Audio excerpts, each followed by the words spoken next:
안녕하십니까. 샤론코치TV가 새롭게 선보이는 샤론코치의 명강사 명품학원. 자, 오늘은요. 도곡동 지오에듀 남양주 도농의 Y2M 수학학원의 김윤수 원장님 모셨습니다. 반갑습니다. 네, 반갑습니다. 원장님. 네. 원장님은 이제 그동안 수학 공부 뭐 많이 하셨고, 그다음에 아이들한테 또 수학을 또 많이 가르쳐 주시고.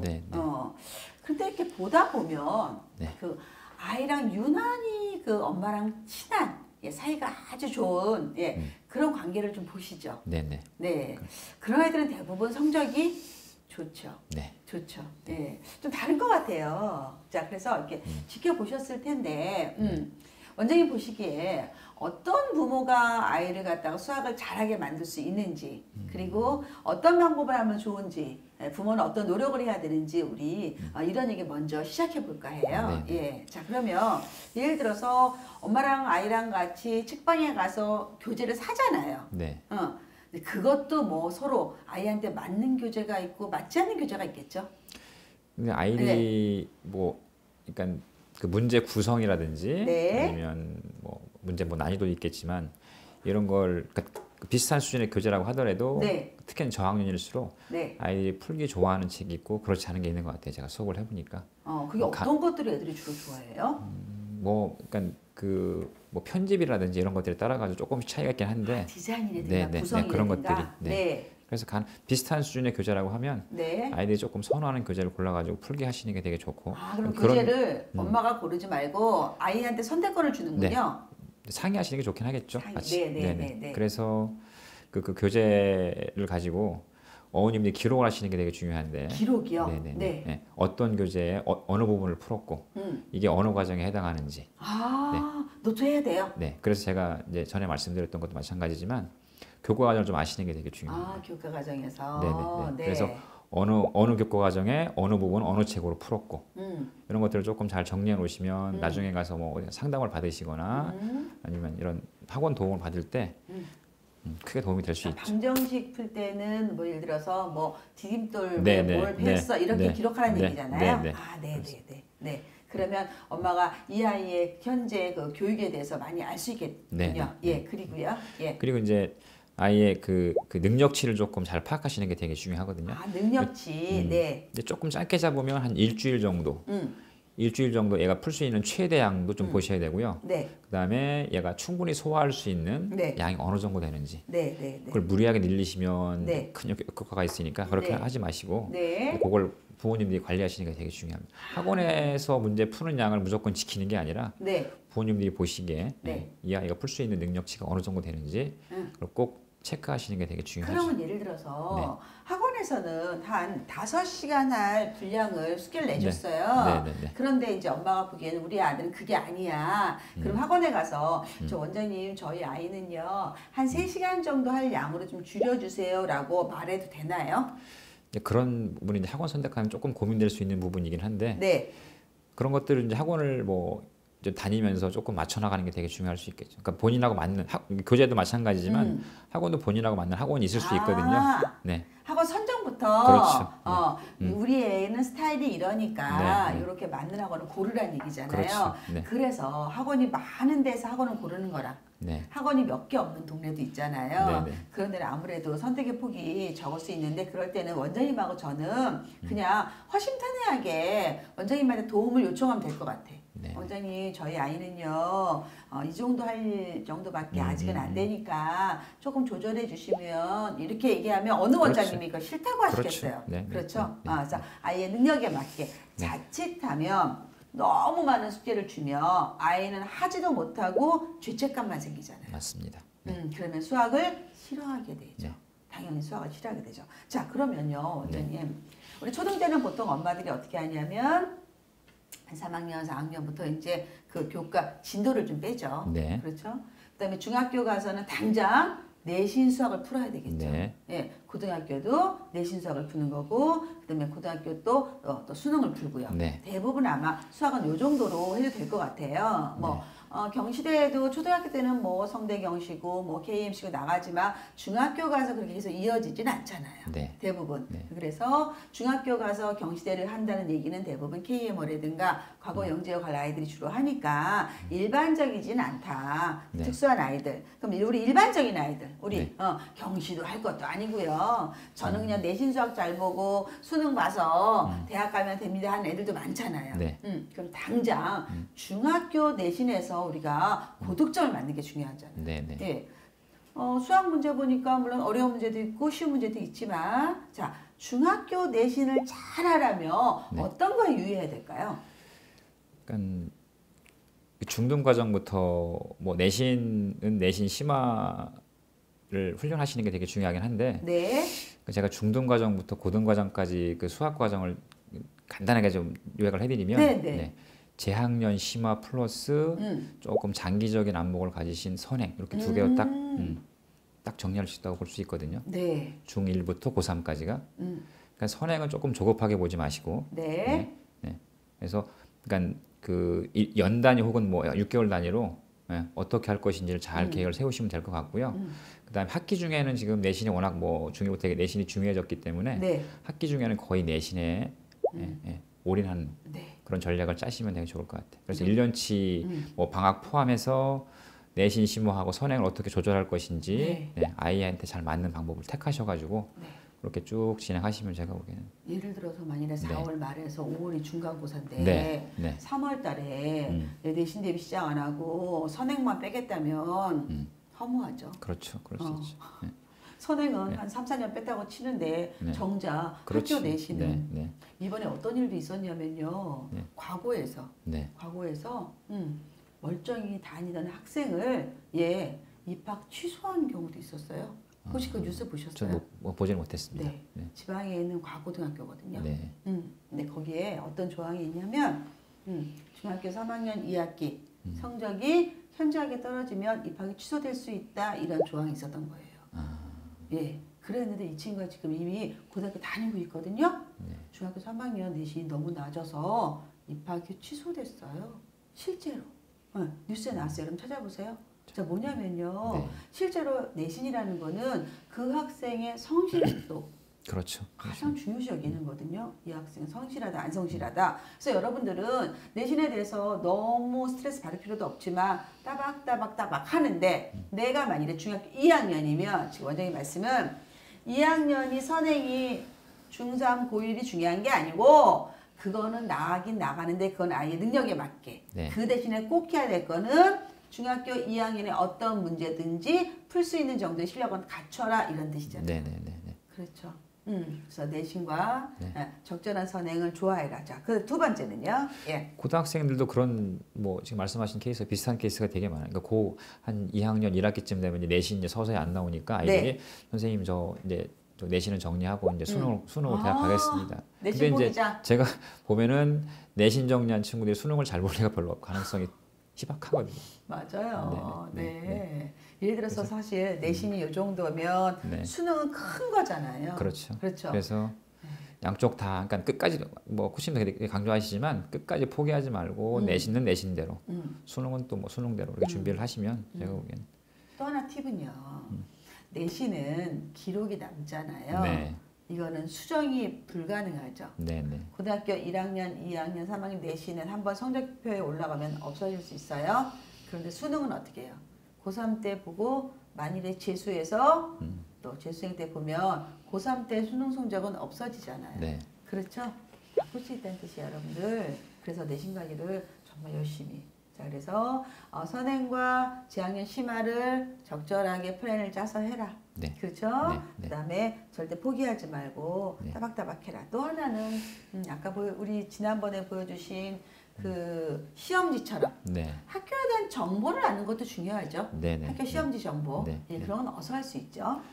그런 것들은 이제 뭐 학원 도움을 받으시는 게 제일 간편하고 확실할 수 있고요. 네. 그러니까 제가 이쪽에서 수업을 해보니까는 선생님들 교체 주기에 따라 가지고 조금 유형이 많이 바뀌는 것 같아요. 그리고 이제 뭐 어떤 A 학교가 있으면 이 학교에서 선생님들이 선호하는 문제집들이 다 있더라고요 보니까 시중 학교별로 교재 중에서 교사별로. 네. 그래서 그런 것도 있고 하니까 그건 뭐 제가 보기에는 그걸 개인적으로 다 파악하시는 건 조금 힘들 수 있고 네. 그 주변 학원, 그러니까 내신 전문으로 하는 학원들 가서 도움을 좀 받으시면 제가 보기엔 좋을 것 같습니다. 자, 또 하나 지금 수능을 보면요. 국어는 문이과가 같은 문제를 풀잖아요. 자, 수학은 가형, 나형 이래서 문이과가 나눠서 풀죠. 영어는 이미 합쳐졌고 절대평가로 되고.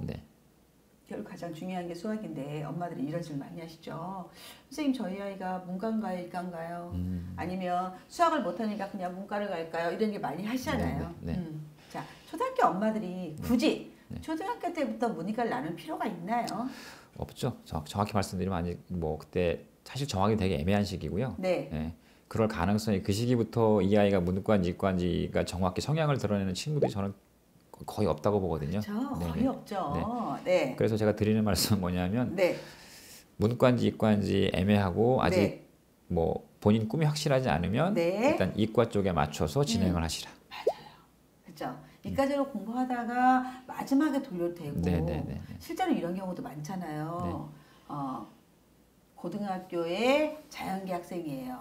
그런데 마지막에 가서 고3 때 수능은 정작 수학을 나를 볼 수도 있잖아요. 그렇죠. 되게 많죠. 그런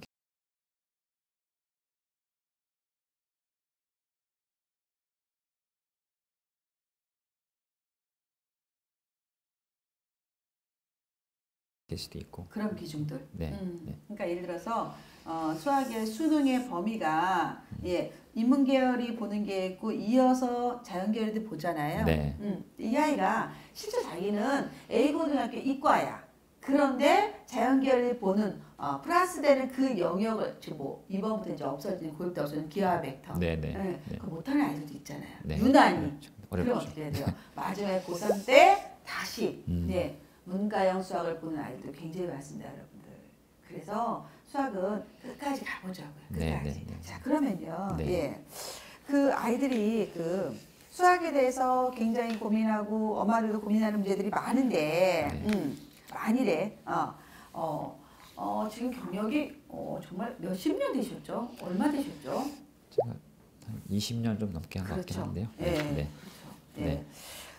우리 지금 김윤수 원장님께서는 강남 서초 아니면 다른 지역에서도 이제 많은 학원에서도 출강하시고 또 특목고 수업도 많이 하셨죠. 특목고 수업도 많이 하셨죠. 그래서 아마 정말 최상위권 학생과 아마 중위권 학생들 아니면 수학을 어려워하는 학생들도 많이 지도하셨을 텐데요. 자, 수학을 잘하고 싶은 학생들에게 김윤수 원장님이 주시는 메시지입니다. 제가 방송하기 전에 이제 잠깐 자료를 봤더니 총 5가지를 준비해 주셨더라고요. 하나하나 좀 자세하게 설명 부탁드릴게요. 일단 제일 먼저 할 게 자신의 수준과 먼저 약점을 파악하는 게 제일 중요할 거라고 저는 생각하거든요.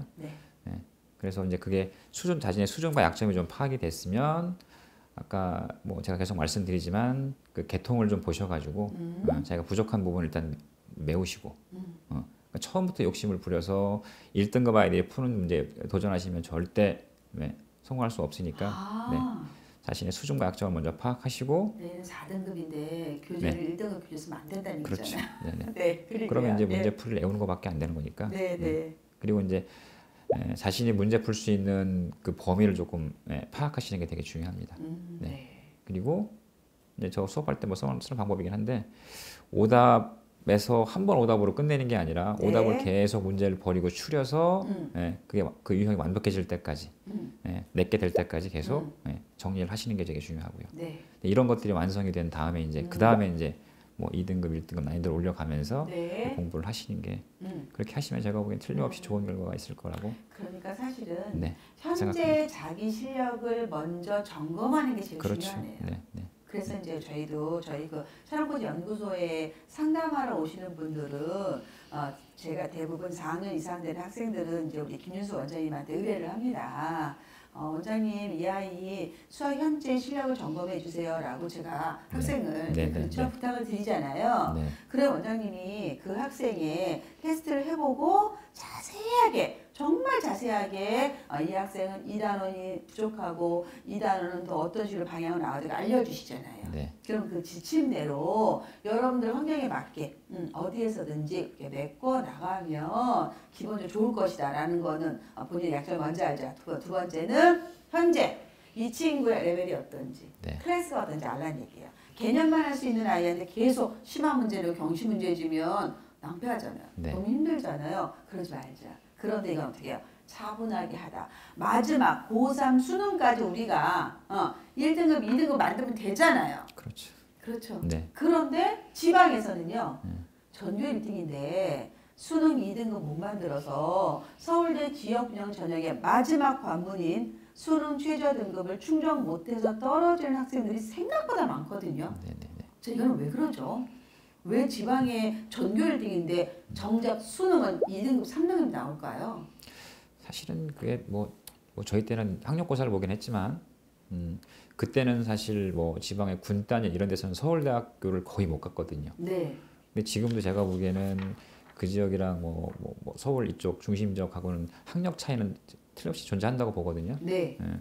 근데 그걸 메꿀 만큼 뭐 여건도 그렇고 안 되는 부분이 존재하는 거죠. 제가 네. 쉽게 얘기하면. 네. 네. 네. 그래서 그 여건은 좋아지긴 했어도 네. 그런 부분을 조금 더 메꿀 부분이 좀 필요할 것 같습니다. 제가. 네. 그래서 저는 그랬으면 좋겠어요. 그때 우리가 활용할 수 있는 것들이 인터넷 강의인 것 같아요. 네, 네. 요즘은 이제 인터넷 강의도 워낙 많고 또 사실 인터넷 강의 요즘 화상 수업도 많이 하거든요. 네, 네. 그렇죠? 네. 예, 스카이프 활용해서 내가 여기까지 오지는 못하지만 여기 있는 선생님들하고 서울에 있는 선생님들, 대성 선생님들하고 수업도 가능하시잖아요. 자, 인강을 혹시 어떻게 선택해야 되고 어떻게 수업해야 되는지 왜냐하면 인강을 특히 과목 인강을 드라마 보듯이 보면 안 되지 않아요? 그렇죠. 어떻게 해야지 인강을 효과적으로 볼 수 있나요? 예. 그러니까 수학 같은 경우에는 이렇게 보는 게 제일 효과적이라고 보거든요. 그러니까 네. 처음부터 그냥 문제를 다 보는 게 아니라 네. 뭐 많이들 하는 방법인데 문제를 먼저 본인이 풀어보고 나서 네. 자기가 틀린 부분을 확인하는 건 뭐 기본이고 네. 내가 조금 애매하게 풀었거나 조금 시간이 길게 푼 문제들은 네. 다시 풀이를 보면서 비교하는 거죠. 아, 내가 먼저 풀어보고 그렇죠. 그 다음에 강의를 들어요? 네. 그렇게 선생님 하면서 문제 풀이하는 거 다시 보라는 얘기죠? 네.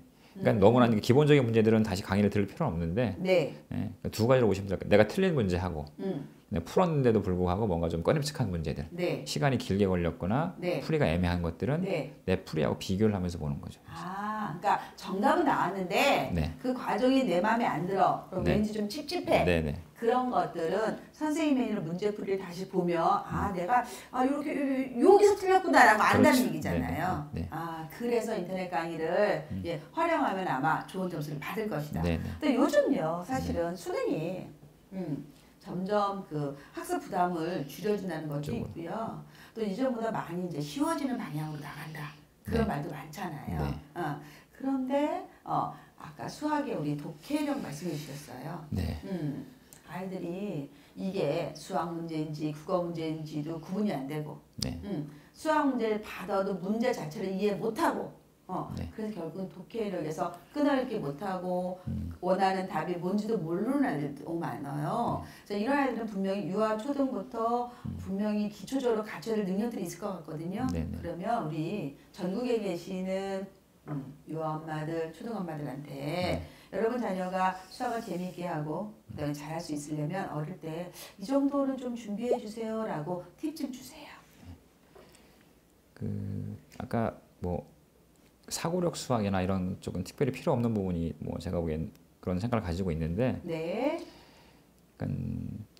좀 긴 문장을 엄마랑 같이 좀 해봤으면 좋겠어요. 긴 문장을 해서 문장별로 그러니까 제일 처음에 문제에서 요구하는 게 뭔지부터 파악을 해서 이 문제를 풀기 위해서 여기에 수학적 정보들이 어떻게 숨어 있는지 그런 것들을 뭐 숨은 그림 찾기 같은 거 하듯이 같이 아이하고 해보면서 네가 여기를 읽었는데 어떤 조건을 빼먹었는지 같이 그렇게 좀 하는 약간 놀이식으로 하는 것들을 조금 어렸을 때 해보면 도움이 되지 않을까 싶습니다. 그러니까 엄마랑 같이 앉아서 교재 하나 놓고 이제 읽어보는 거죠. 그렇죠. 읽어봐서 자 문제가 5줄이야. 그런데 5줄엔 결국은 4번째 줄에 있는 이게 진짜 질문이에라고 언더라인 거주는 거죠. 그 훈련 하다 보면 여기에서는 이런 팁이 있고 첫 번째 줄에서는 이런 거 조건을 알려주네. 두 번째 줄에서는 이렇게 풀라고 알려주네라는 걸 우리가 알아낼 수 있잖아요. 그렇죠. 그 훈련을 하라는 얘기예요, 여러분들.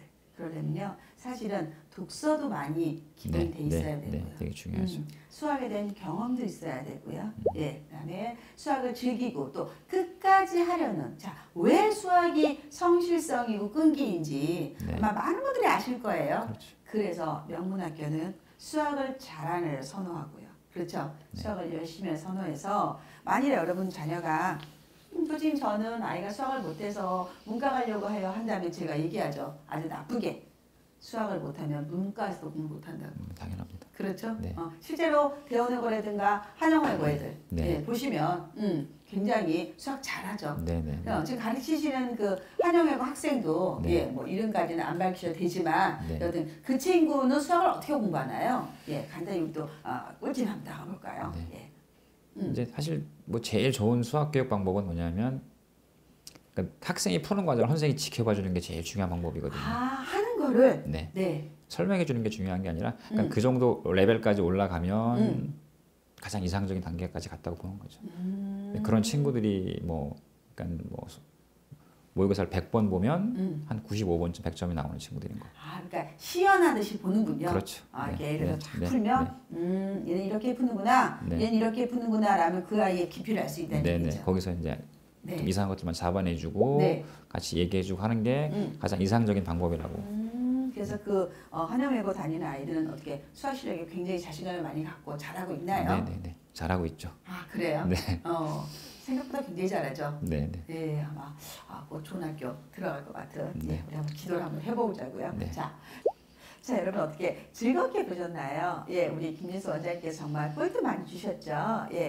여러분들 보통 제 방송을 네이버에 들어오셔가지고 링크 하셔서 많이 보시거든요. 물론 다른 경로를 보시는 분들도 있는데요, 여러분들. 저희 그 샤론코치 TV가 유튜브에 채널이 있어요. 거기 들어오셔서요. 꼭 구독하기 눌러주셔야 되는데요. 이게 좀 조건이더라고요. 여러분이 G메일이 있으셔야 돼요. 지금 구글 메일이요. 하셔서 구독자 눌러주시면 아마 저희 그 방송을 만들 때 많은 도움이 되고요. 또 저희가 그걸 기반으로 좋은 프로그램 더 많이 만들어서 보답할 테니까 꼭 부탁드릴게요. 자, 오늘 방송은 여기까지 하겠습니다. 감사합니다. 감사합니다.